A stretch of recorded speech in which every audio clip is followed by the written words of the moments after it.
High everyone, Marathi recipes with ऋतुजामध्ये तुमचे स्वागत आहे। आज आपण दिवाळी फराळातला पहिला पदार्थ बघतोय, तो म्हणजे चकली। तर आज मी तुमच्यासाठी घेऊन आलेली आहे अगदी संपेपर्यंत क्रिस्पी राहणारी बिना भाजणीची पोह्यांची चकली। अगदी कोणीही बनवू शकेल इतकी सोपी चकली आहे आणि खूप खुसखुशीत तयार होते। तर चला मग लगेच आपण याची रेसिपी पाहून घेऊयात। इथे मी एक वाटगा असा कांदे पोह्याचे जे पोहे असतात ना, जाड पोहे, ते घेतलेले आहेत। तर सगळ्यात आधी आपण हे पोहे निवडून घेणार आहोत। निवडून झाल्यानंतर कोरड्या रुमालाने फक्त असे पुसून घ्यायचे आहेत। आता त्यानंतर हे मिक्सरच्या भांड्यामध्ये ट्रान्सफर करून मी एकदम असे बारीक याची पावडर तयार करून घेतलेली आहे। पावडर जरी आपण छानपैकी बारीक केली असली तरी यामध्ये काही कण राहतात, तर आपण हे चाळणीने चाळून घेणार आहोत। आणि हा जो गाळ राहिलेला आहे ना, तो सुद्धा आपल्याला एकदा मिक्सरमधून फिरवून घ्यायचा आहे। तर परत एकदा मी हीच प्रोसेस करते आणि परत एकदा आपल्याला हे चाळून घ्यायचं आहे। आता मी त्याच वाटग्याने अर्धा वाटगा फुटाणा डाळ घेतलेली आहे। तर याला बऱ्याच ठिकाणी डाळ्यासुद्धा म्हणतात। तर याची सुद्धा आपल्याला मिक्सरमधून बारीक अशी पावडर तयार करून घ्यायची आहे आणि चाळून घ्यायची आहे। पोह्यामध्ये चाळून घेतलेला आहे मी। तर आता आपण यामध्ये घेऊयात 1.5 वाटगा भरून तांदळाचे पीठ।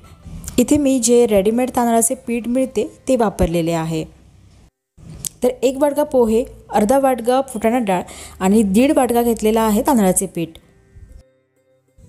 आता हे सगळे जिन्नस आपण एकत्रित मिक्स करून घेऊ आणि त्यानंतर आपल्याला यामध्ये मसाले घालायचे आहेत। 5 चमचे घेतलेले आहेत सफेद तीळ, त्यानंतर 1.5 चमचा लाल तिखट घेतलेला आहे, 1 मोठा चमचा हळद घेतलेली आहे, 1 छोटा चमचा हिंग, 1.5 चमचा ओवा आणि हे मी घेतलेले आहेत 2 ते 2.5 चमचे धणा पावडर।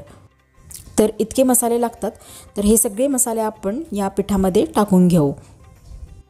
चवीनुसार मीठ घालूयात। अगदी मोजक्या साहित्यात आणि कमी वेळात बनवायला एकदम सोपी चकली आहे। तर तुम्ही जरी नवशिके असाल तरी तुम्ही अगदी झटपट आणि इझिली बनवू शकता। आता यामध्ये पाव वाटगा तेलाचे मोहन घालूयात।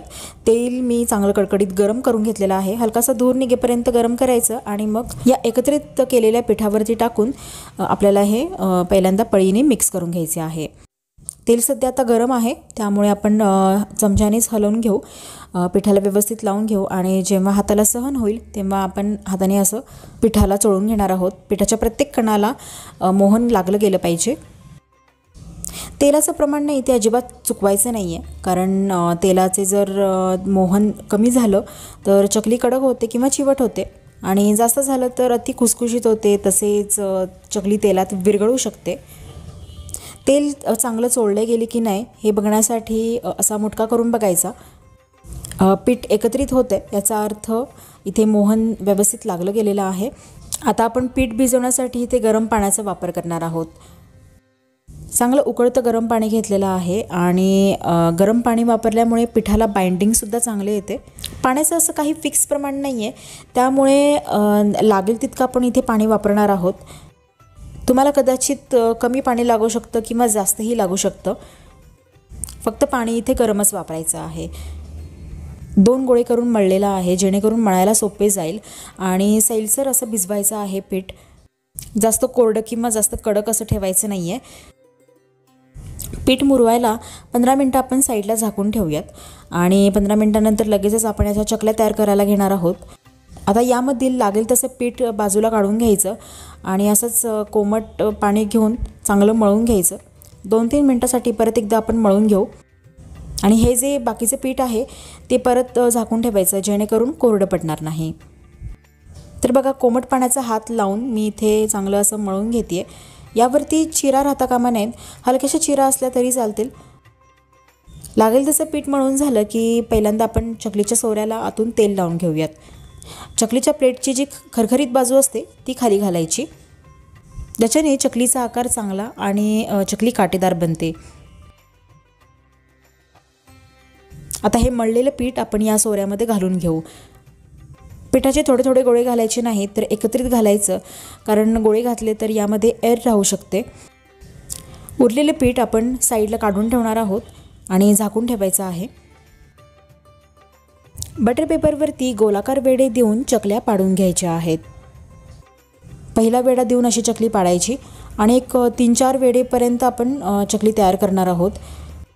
नेहमीप्रमाणे पहिला आणि शेवटचं टोक जुळवून घ्यायचं, म्हणजे चकली तेलात तळताना ती उघडत नाही। बघा चकली किती आरामात पडते, कुठेही तुटत वगैरे नाही आहे। चकलीला काटेसुद्धा छान आलेले आहेत।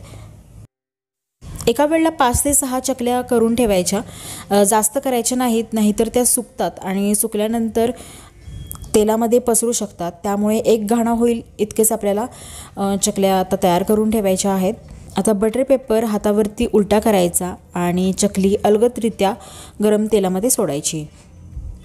तेलाचं टेम्परेचर इथे खूप महत्त्वाचं ठरतं। मध्यम टेम्परेचर असलेल्या तेलामध्ये चकली तळून घ्यावी लागते। चकली तेलामध्ये सोडल्यानंतर गॅस मध्यमच असावा। पहिल्यांदा ती 1 ते 2 मिनटं सेट होऊ द्यायची। चकलीवरती खूप सारे बुडबुडे येतात, ते हळूहळू कमी व्हायला लागतात। चकली पलटण्यासारखी झाली की आपण ती झाऱ्याने पलटवून घ्यायची आणि त्यानंतर दोन्ही साईडून खमंग खुसखुशीत होईपर्यंत तळून घ्यायची। साधारण एक 4 ते 5 मिनटं चकली तळायला लागतात। चकली तळायचं म्हणजे पेशन्सचं काम आहे, त्यामुळे अगदी लक्ष देऊन चकली तळून घ्यायची। आता इथे तुम्ही खूप कडकडीत तेलामध्ये चकली तळली तर ती वरून तळली जाते आणि आतमध्ये तशीच राहते, मग नंतर ती नरम पडायला लागते। तसेच जर तुम्ही चकली खूप कमी गरम तेलामध्ये तळली तर ती चकली खूप जास्त तेलकट होते, चांगलीही लागत नाही आणि त्याचबरोबर खुसखुशीतही तयार होत नाहीत। तर मध्यम गरम तेलामध्ये मध्यम आचेवरती सगळ्या चकल्या तळून घ्यायच्या। चकल्या तळून झाल्यानंतर असा जर रॅक असेल तर त्यामध्ये काढून ठेवा। काढल्यानंतर गरम चकल्या अशा एकावरती एक ठेवू नका, पसरवून ठेवा। खूप जास्त डार्क रंगावरती तळायच्या नाहीत, तर खूप खमंग खुसखुशीत कुरकुरीत अगदी काटेदार चकल्या तयार झालेल्या आहेत। बिना भाजण्याच्या चकल्या आहेत, हे कुणाला कळणार सुद्धा नाही, इतक्या अप्रतिम लागतात।